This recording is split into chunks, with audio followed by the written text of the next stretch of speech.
The broadcast is now starting. All attendees are in listen-only mode. Good morning, everyone. This is Magali Lebouter. I'm the Marketing Manager at EASi. Thank you for joining us for today's webinar, Introduction to EASi for Private Companies. We'll be starting in a few minutes, but I just want to go over a few housekeeping details. If you wish to hear our presentation on your phone rather than on your computer, please select the telephone option under the audio panel located on the right-hand side of your webinar control box. You need to dial the phone number listed, the access code, and the audio PIN so that you can be connected to the computer as well. Also on the right-hand side of your webinar control box, you'll see a chat box. If you want to communicate with us, this is the place to do it. Just type in your questions and we'll make sure to answer them either as they come in or at the end of the presentation. Also, make sure that your phone is on mute so that we can make sure that our presenters can be heard by everyone. I would like now to introduce our presenter today, Scott Schwartz, who leads Armanino's Equity Management Solutions practice, providing equity compensation evaluation, modeling, and process reengineering services to clients within Armanino's CFO advisory practice. He has conducted numerous stock and acquisition-related valuations and worked with their entire portfolio of equity compensation outsourcing clients. Prior to his position at Armanino, Scott has been involved with the legal and financial industries, providing financial and consulting services to public and private companies, as well as entrepreneurs. Now I would like to let Scott go over the demonstration, and I hope you enjoy the presentation. Thank you. Thanks, Magali. Welcome, everyone. Thanks for attending. We have a short amount of time, so we're going to kind of just run through some slides pretty rapidly. A lot of the information you can also find on EASi's website, but I want to get to the demo of the product as soon as possible. A few high-level notes. EASi has been around for over 10 years. They have a 98% renewal rate and over 800 clients, both public and private. One of the benefits of their platform is that it can scale from private to public and that they're broker neutral, meaning that once you do go public, you can decide which broker you want to connect with, and they have integrations with multiple brokers. I'm Scott Schwartz from Armanino. I lead our equity management solutions practice, as Magali said. We're the largest California-based CPA consulting firm with offices around the country now, and the 29th largest CPA firm in the nation. What we have partnered with EASi is because our focus on private companies. We've worked with numerous companies through the S1 process, M&A process. We've worked with the Big Four audit firms. And our big goal is, if you're starting out on EASi from a conversion perspective, is to discover those errors in the conversion process and start fresh on the EASi platform. Or for our clients that we service who already are on EASi, it's to help them maybe through quarter end or year end or through their entire audit in certain cases. Some of the highlights that we're going to be going over today related to EASi. It's a full cap table, option and cap table management system. So it's not simply your option ledger. You can have options, stock, warrants, all of the above can be handled through the EASi platform. And the system can handle a number of different awards, cash-settled awards, options, restricted stock, etc.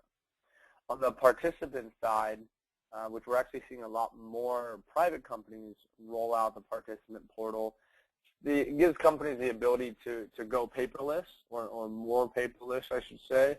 Allow them to send grant agreements through the portal and have online acceptance, as well as automate the system to send notifications. For example, if somebody has a RSA or an RSU vesting coming up, it can notify both you as well as the participant. On the accounting side, we can automatically value your options through Black-Scholes. So we'll show you this in the system, but it's very powerful, especially for smaller private companies where maybe you're not using different assumptions at every evaluation or grant date, but you're kind of just reapplying the same valuation assumptions to new grants, it's very well automated in that sense. Journal entries come right out of the system.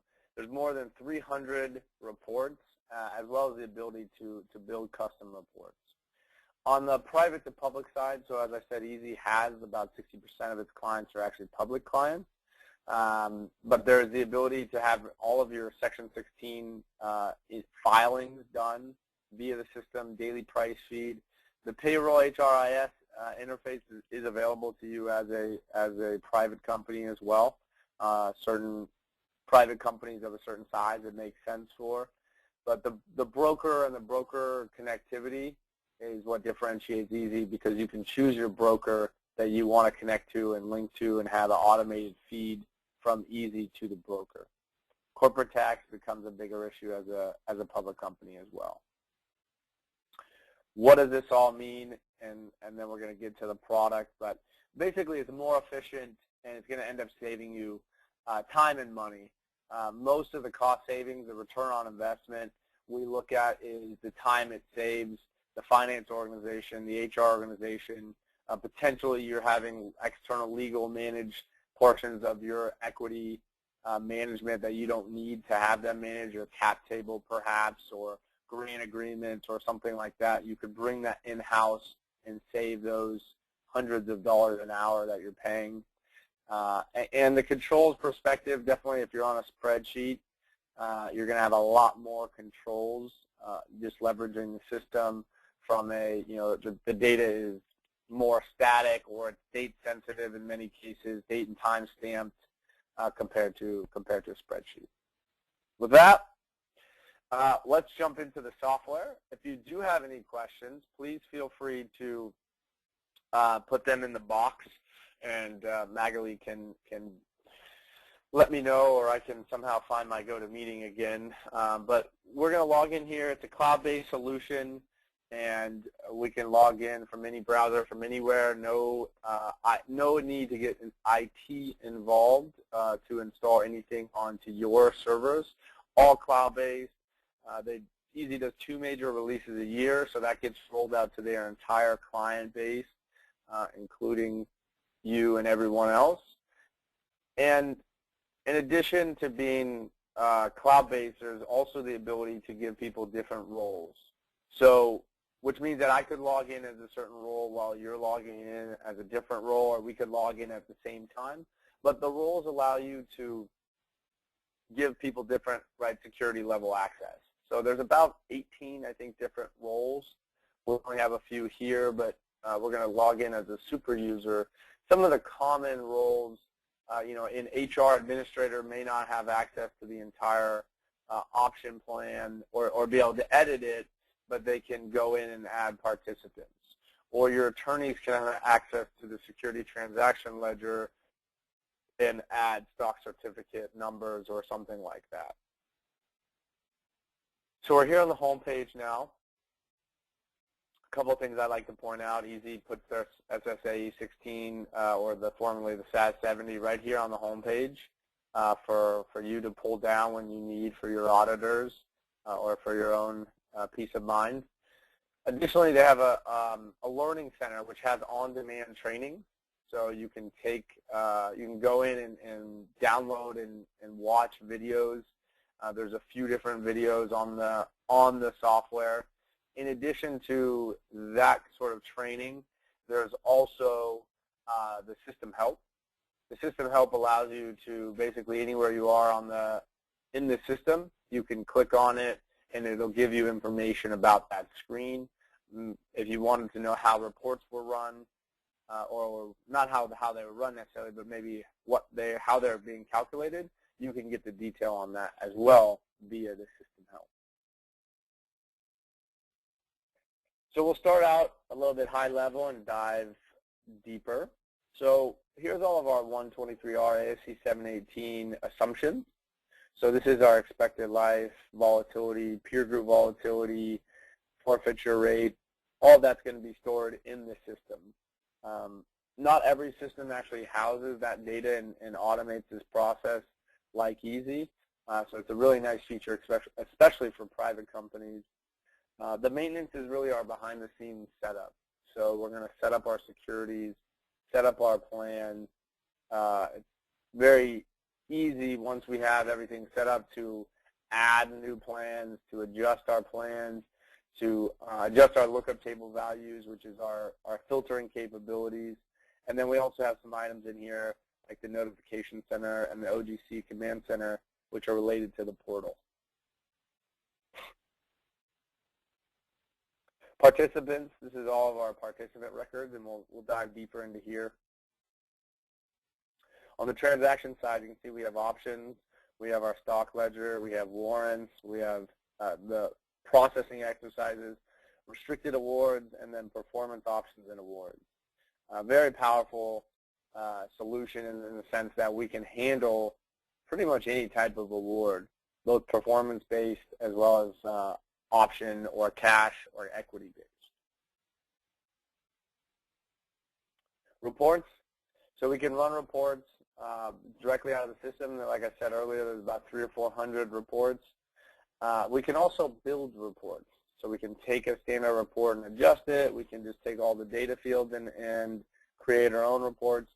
We can also do some batch reporting. So what batch reporting does is it allows us to create, it allows us to create a batch with multiple reports. So for example, in this case, the accounting report, and we can have multiple reports in here and run it on demand. So we need to run these 5 reports. We can do that. Additionally, we have, in this case, we have a batch scheduled so that it'll run every week between these dates.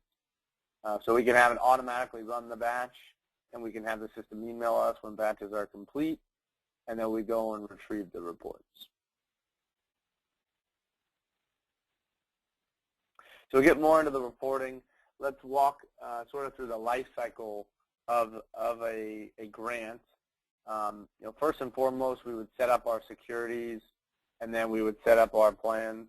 In our case, we have a pretty small, simple cap table, but I've seen companies with 20, plus different securities.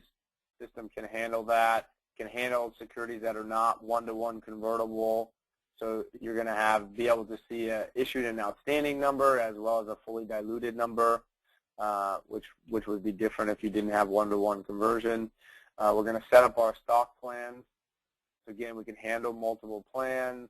We're going to set up the pool. You can see we have 8 million reserve shares and all of the features that go with the plan. You can see there's a number of fields that are going to be tracked within a plan. And as part of implementation, we're going to read your plan, review it, and get it set up properly into EASi. So once we have our securities and our plan set up, before we set up our participants, we're going to talk about lookup tables.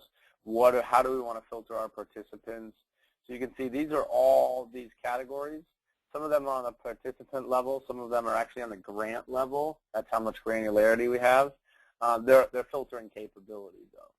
So if we look at a participant, and we'll go to our famous Bill Block guy, these are all of the fields that we're tracking or have the ability to track. Again, you may or may not care about half of these fields or any of these fields except for a select few. That's your flexibility. But these fields down here in the bottom right-hand corner are free form, so you can use them for anything. We had a client that uses section for male-female. So they wanted to track gender equality, and that's something that they leveraged it for. But one of the powerful aspects of the system comes in is these hands pointing to a calendar. This is modifying a date-sensitive field. What that means is that when you change one of these date-sensitive fields, you're not overwriting data. So EASi is going to track all of these fields that have the hand pointing to the calendar. And when you put in a new piece of information, you want to add a field. Why not? We'll add one today. He's going to switch from operations today to, he decided to be in customer service for the day. We're not going to override the fact that he's been in operations, all these others. And in fact, the system is going to allocate expense accordingly between operations and customer service. Same is true if you have somebody change from employee to non-employee. On the date that they change, the system's going to switch accounting method. They go from employee to non-employee. We're going to go to mark-to-market, and vice versa. If we go from a consultant to an employee, we're going to switch to fixed accounting on that date. So part of the implementation, we're going to talk about what do we care about reporting, what's important, and kind of go through all of these steps. One last item I'd like to point out on the participant record is this closing statement. It's a great piece of information to provide to your employees as well as to store in your participant files, your personnel files. When somebody terminates, it tells them what they have exercised, and more importantly, what if they have exercisable and what would it cost them to exercise, and the last date that they can exercise.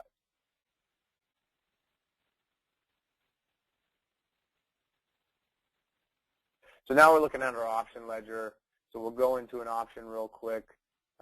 You can see we have some options in pending status. So you can leverage the system to do a little bit of workflow if you wanted one person on your team to put grants in as pending and a second person to put grants in as active, or go in and activate them, I should say, review them and activate them. There's not any workflow that's going to stop somebody from activating them, but you can build some passive controls, which is important, leveraging the system. So grant data up here is pretty straightforward. A couple items I'd like to point out is this award label. Again, it's one of those lookup tables where we can do reporting on any of these flags. So we can go in and say what's a new hire grant, what's a retention grant, and run a report and get that data. Date sensitivity also comes into play because we have the ability to modify a grant as of a certain date. So you can see that this grant was originally a one-year cliff. So it had a vesting start date of 2/6/14, and it fully vested in 2/6. Well, yesterday I was in here playing around, and the board had decided that we were going to give this person a slightly different vesting. So we adjusted this vesting as of 2/10/2014, and now they got their grant split up by 4 days. Well, what that's doing is the system's actually going to expense it properly until 2/10, and then it's going to switch it at that point in time. And it's not, again, it's not overriding the original vesting schedule. In addition, we could make this a modification if we wanted to and have the system do some modification accounting for us. The last thing I'll show here within the grants is the override.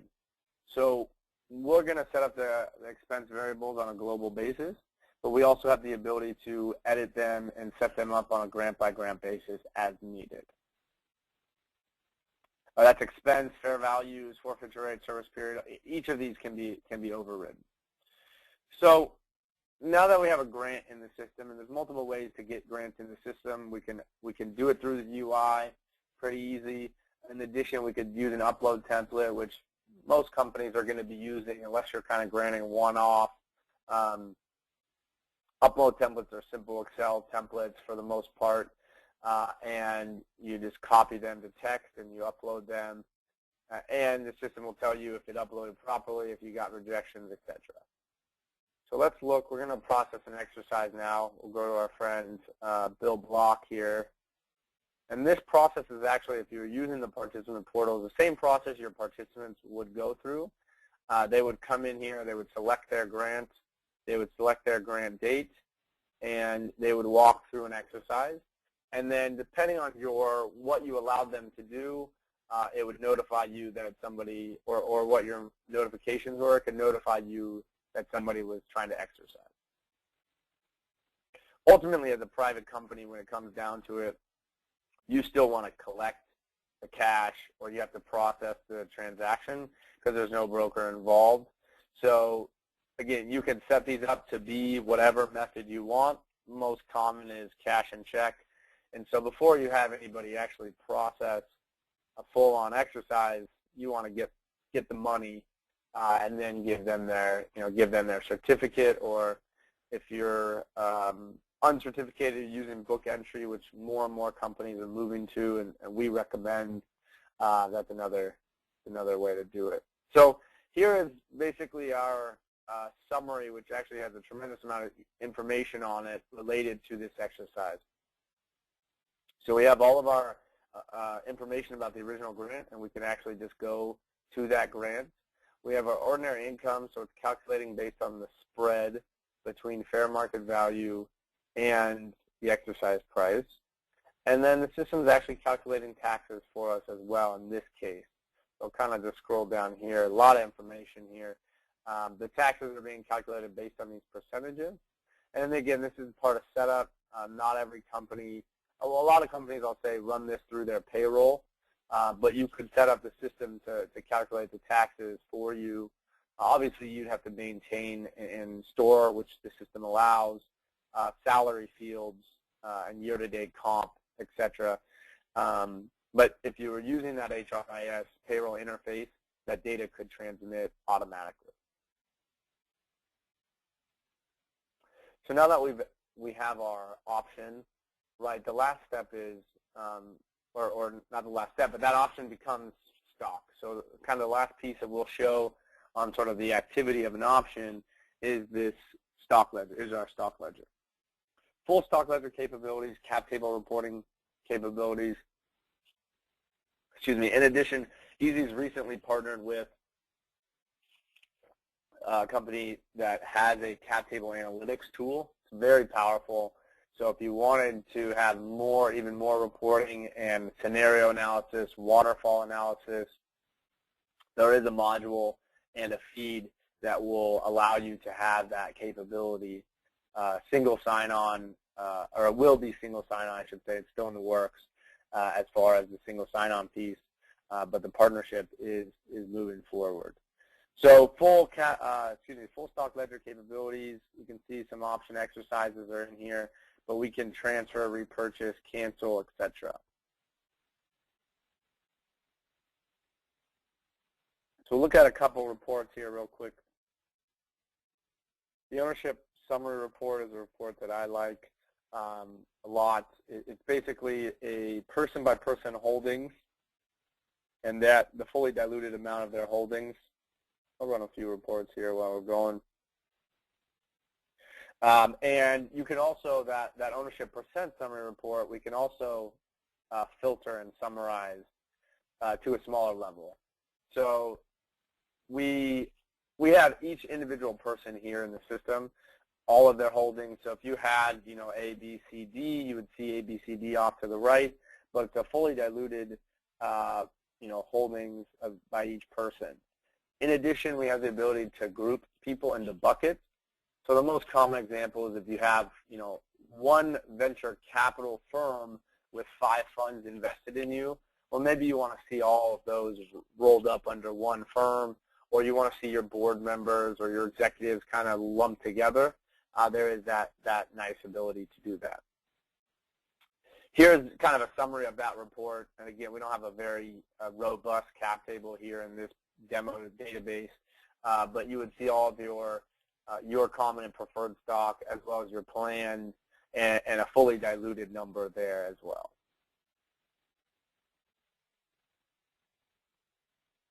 So we'll move on to the fair value reports, and then we'll go into the expense report as well, and we'll talk about how that the expense variables get set up. So we can just run this for a quarter. In addition, we can run reports both directly into HTML, which is how I'm running them now. We could run them into text files or directly into Excel. So there's a flexibility to be able to do that. I'll run the expense accrual report as well. The other thing we can do is we can also run them hands-free. So hands-free meaning that we can run it basically into the batch and have it email us when that batch is complete. The nice benefit about doing this is A, you can go do something while that's running, but B, you can also have it run both in PDF and Excel all in kind of one fell swoop. Check that box and get both PDF and Excel. The other thing is on these reports, you'll see all of these fields. This is filtering capability. So that's kind of what we were talking about earlier with the lookup tables. We can filter by any of these fields and run only for that. So this is our fair value details report.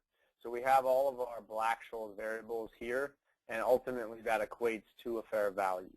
So where does this come from?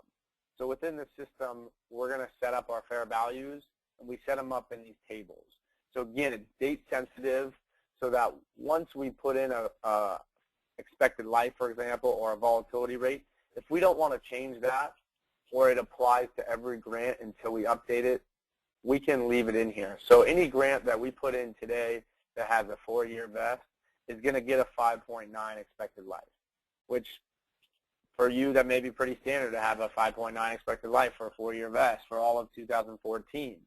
So you don't have to come in here and redo anything. On the volatility side, and this is very powerful for private companies, the ability to have a peer group volatility calculator. So you put in your public companies, whoever they are, weight them, and then you can just run a calculation. Look back period, you put in the day, put in the look back, which is your expected term, and then the system's going to go pull the prices and calculate the volatility for you. In this case, 74.2, and again, we can go and store that in our volatility table. And if we want to run volatility once a year, once a quarter, once a month, we can just have that and have that be standardized, and we don't have to update it. There's also the ability on the forfeiture rate side to be able to run the statistical forfeiture rate. So you can run it from looking back any amount of time you want. We'll just real quickly here we'll do a 4-year look back, for example. We don't have a lot of terminations, but just for example purposes, you can see it looked back all of the grants, and it said that we have a 1.49% forfeiture rate, which is obviously very small. We don't have a lot of terminations in this database.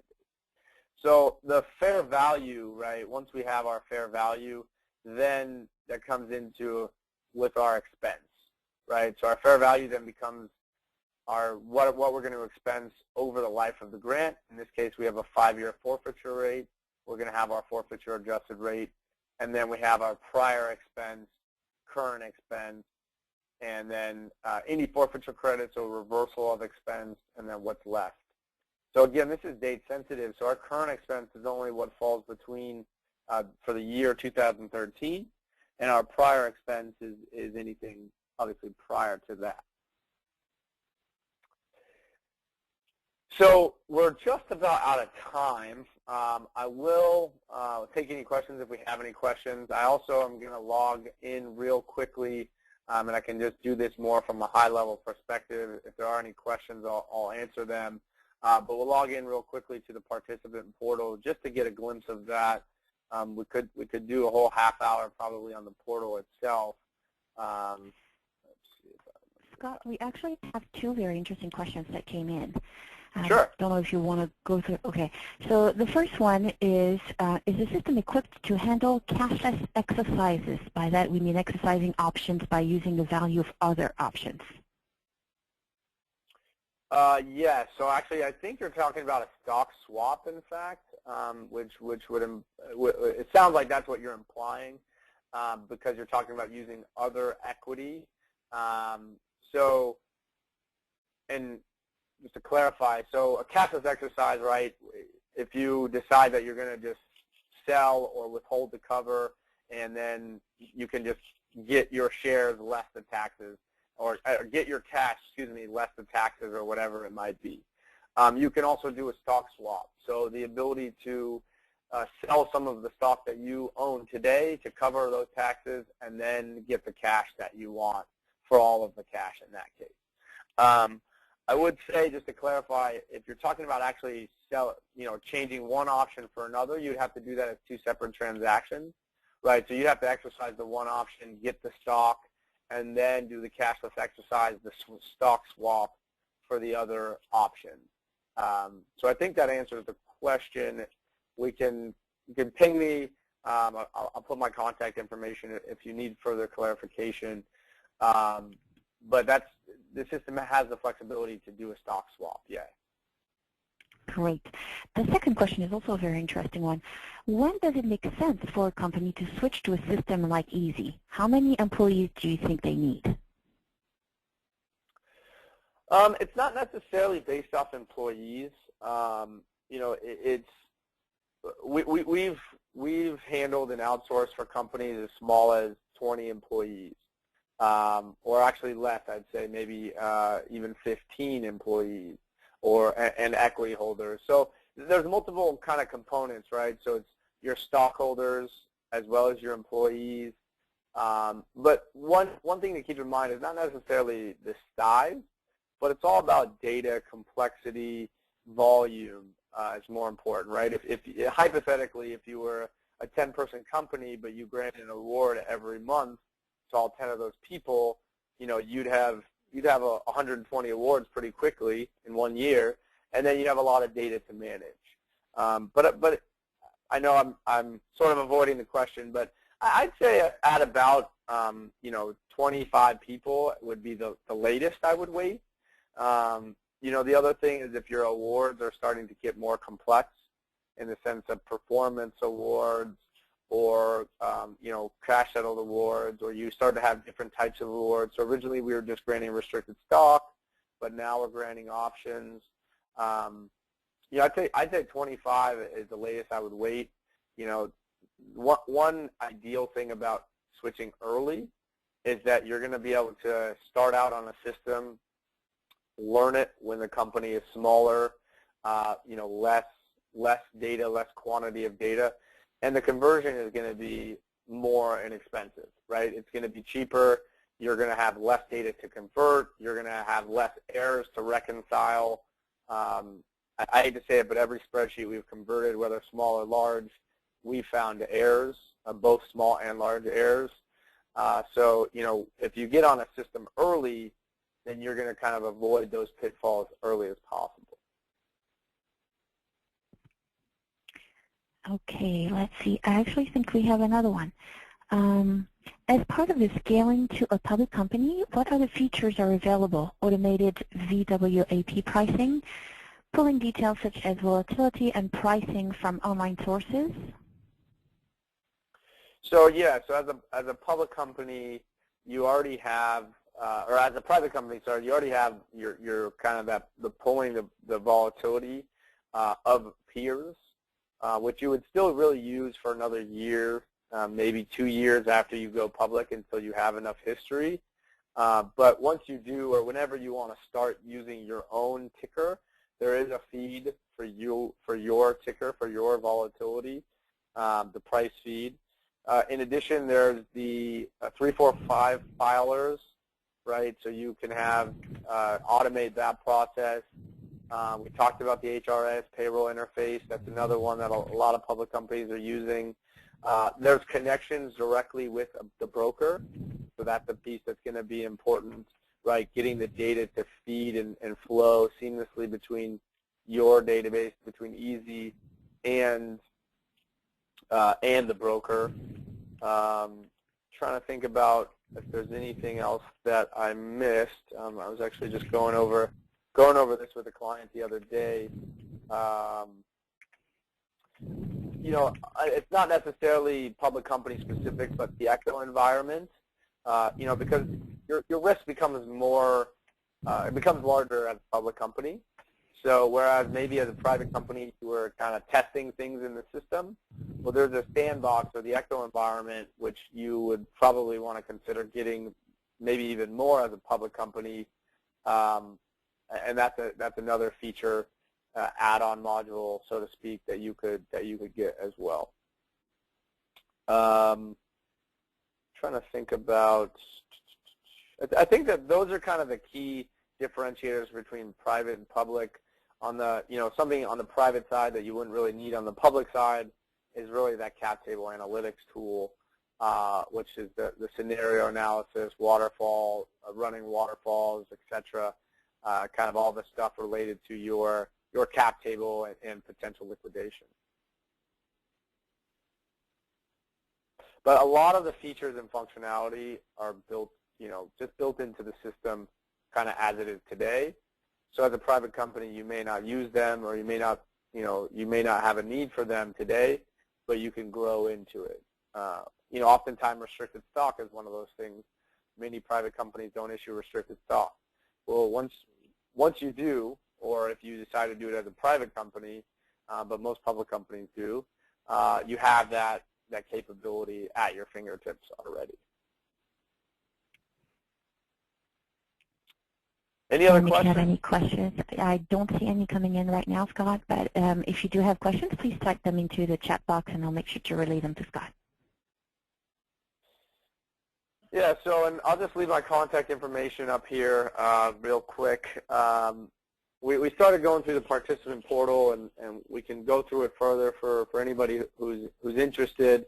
In addition, this is obviously a very quick and high-level demo. If you'd like to do a demo specifically on more of your company-specific information, we'd love to schedule a demo with you, talk about your issues, your company.